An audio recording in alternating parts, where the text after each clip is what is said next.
What do you think about the lack of development on the Bitcoin network? You got to talk about ETH when you're asking that question, because ETH is garnering most of that mind share. I think you're using ETH's strength and the definition of Ethereum to sort of criticize and metric and measure Bitcoin. The other way to say it is, what do you think of Ethereum's lack of market capitalization? That's not Ethereum's strength.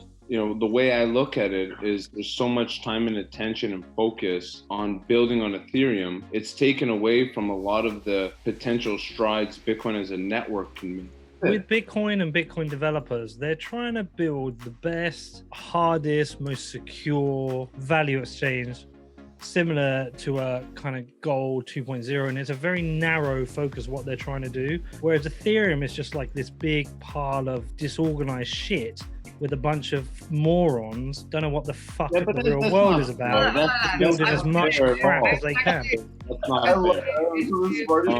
It was really eloquent at the beginning part. I want to speak from the perspective of a person who has built an application on Bitcoin, built an application on Ethereum, actually several, built an application on EOS, and has felt the pain of being a developer on these networks. Bitcoin is a store of value. That is its inherent core value proposition, and Lightning is somewhat easier to build on top of, but it's not meant for application development. That's the fallacy of dApps. Brilliant explanation of what Bitcoin is, but what is ETH? I mean, So I left the network because it also is flawed. You cannot build scalable applications on something that has fees for every transaction. You can't do microtransactions. I was doing messaging on Ethereum, it doesn't work. And then we did delegated proof of stake and found other flaws, because now you have resourcing issues. CPU costs money, RAM costs money. The short answer, Chris, is that there is not yet a good blockchain that has proven itself for application development that is also a store of value. Those two things are at odds.